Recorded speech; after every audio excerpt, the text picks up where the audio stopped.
अतिशय भक्त था वही कामदेव के प्रभाव से बच पाया, नहीं तो पूरी पृथ्वी का प्राणी कोई भी कामदेव से बच नहीं पाया।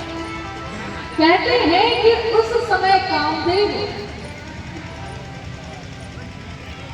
लक्ष्मण की पत्नी के पास भी, उर्मिला के पास भी जाता है और उर्मिला के ऊपर अपना प्रभाव जमाया।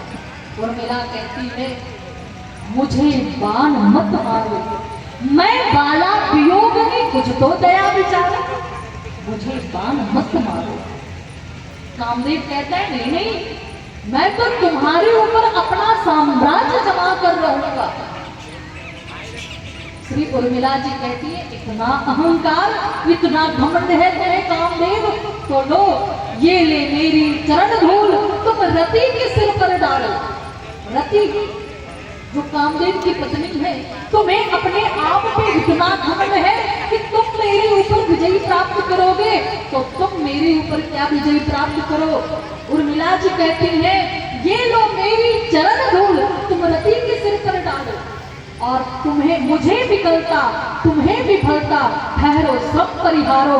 तुम मुझे थोड़ी सी विकलता जरूर होगी, लेकिन मेरे चरण का धूल तुम अपनी पत्नी रति के मस्तक पे डाल दो तो उसके ऊपर भी तुम्हारा प्रभाव नहीं पड़ेगा, तुम मुझे क्या परास्त करोगे।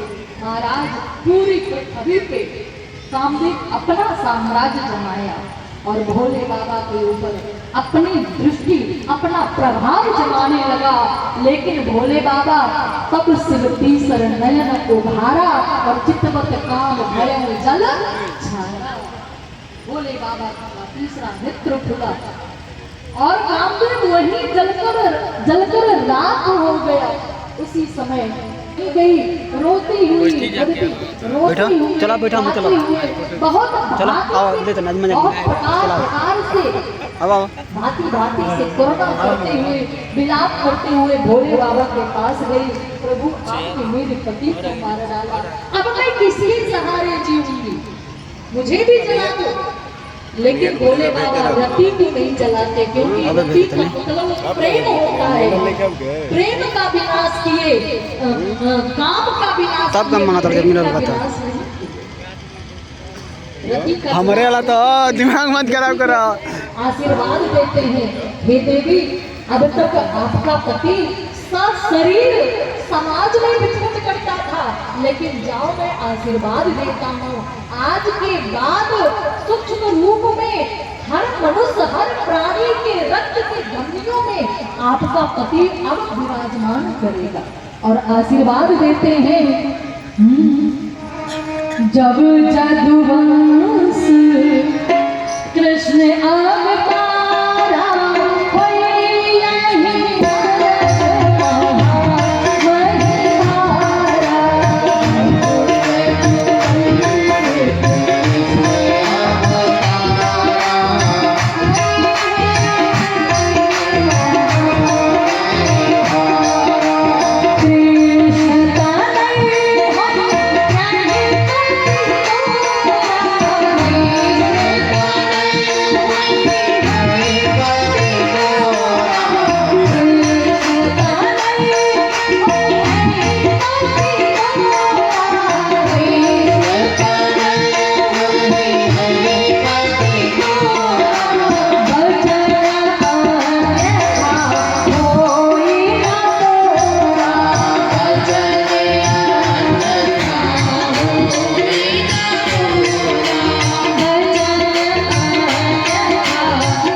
कृष्ण अवतारा कोई यही हरण महामही धारा, तो कृष्ण पूरा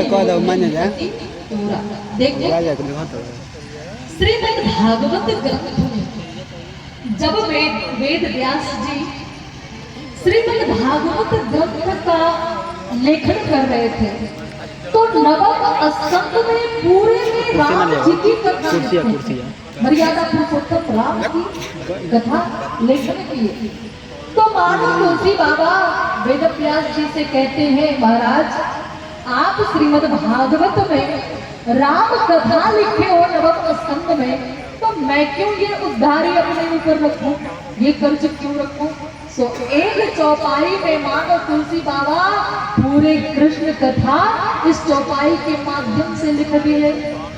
जब जब वंश कृष्ण अवतारा होई यही हरण महामही धारा, तो कृष्ण तनय होई यही पति तोरा। हे देवी, जब द्वापर में कृष्ण अवतार लेंगे तो आपके पति जो कामदेव हैं, कृष्ण के पुत्र के रूप में, प्रद्युम्न के रूप में पृथ्वी पे अवतार लेकर आएंगे और उस समय आपका मिलाप आपके पति से होगा। वचन अन्यथा होई ना मोरा, भोलेनाथ बाबा ऐसा आशीर्वाद देते हैं। उसके बाद आशीर्वाद देने के बाद जब भोले बाबा दूसरे तरफ दृष्टि डालते हैं तो क्या देखते हैं कि महाराज सभी देवताओं की झुंड वहां आई है, देवताओं की मंडली है। भोले बाबा देवताओं से कहते हैं, कहे हूँ अमर आए कही है तू, हे अमर लोग, हे देवताओं, कहो आपका कैसे आना हुआ। भोले बाबा से देवता लोग कहते हैं, महाराज क्या है ना कि बहुत दिनों से हमारे स्वर्ग में कोई उत्सव नहीं मनाया गया है। हम देवता लोग चाहते हैं आप विवाह करो ताकि आपके विवाह में हम देवी देवता शामिल हो। भोले बाबा मनी मन कहते हैं, स्वार्थी देवताओं को देखो, आए हैं अपने कार्य की पूर्ति के लिए। कामदेव को भेजे थे, बोली श्यावर रामचंद्र भगवान की, मेरी हो जाना, बाल में कुछ काला जरूर है। तो देवी देवता भोले बाबा के फायदे की बात कर रहे हैं, प्रभु हम तो चाहते हैं आप विवाह करो ताकि आपके विवाह में हम देवी देवता शामिल हो, उत्सव मनाए, नाचे गाए, श्रृंगार करें, सुंदर तैयार हो। भोले बाबा मनी मन लोगों के कहने से मैं ब्याह तो करने वाला नहीं, लेकिन मेरे प्रभु राम पहले आकर मुझे आज्ञा दे दिए हैं तो मैं ब्याह करूंगा। और देवताओं को आश्वासन दिए, समस्त देवी देवता अपने अपने धाम को चले गए और सभी देवी देवता अपने श्रृंगार, जबकि देवताओं को पता है कि भोले बाबा का इस संसार में कोई भी नहीं, नमे मृत संसार में जाति होगा, पितुर नैवर ना मातुर ना जन्म ना बंधु ना मित्रम गुरुर निर्देश्याम चिदानंद रूपम शिवोहम, शिवोहम चिदानंद रूपम शिवोहम, शिवोहम। इस संसार में भोले बाबा का कोई नहीं, ना माता ना पिता ना भाई ना बंधु ना गुरु ना शिष्य ना मित्र, कोई भी नहीं। लेकिन फिर भी ये देवी देवता अपने श्रृंगार में लगे हैं, भोले बाबा के ऊपर ध्यान नहीं देते। भोले बाबा के गुण कहते हैं, देखो ब्याह मेरे मालिक की और ऑर्डर पाउडर पड़ोसी लोग लगाने हैं। भोले बाबा के गुण कहते हैं, लगा लेने दो पड़ोसियों को पाउडर, मैं तो अपने ठाकुर का श्रृंगार। बोली श्यावर रामचंद्र भगवान की जय।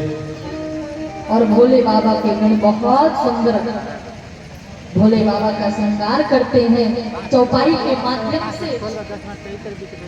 तुलसी बाबा लिखते हैं, आइए चौपाई के माध्यम से भोले बाबा के श्रृंगार में हम लोग भी शामिल होते हैं। शिव ही सबको जन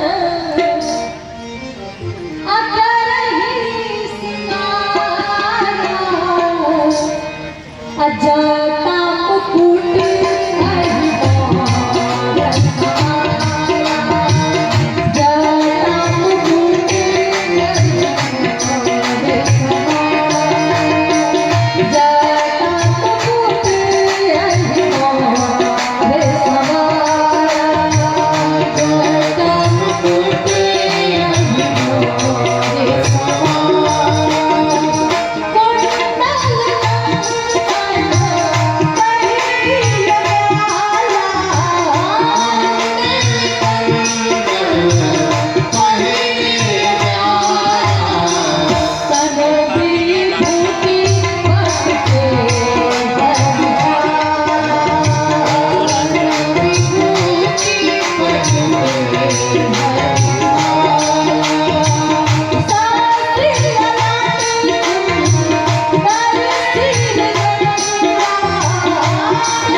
गई सब लोगन करे श्रृंगारा, जटा मुकुट एही मोर समा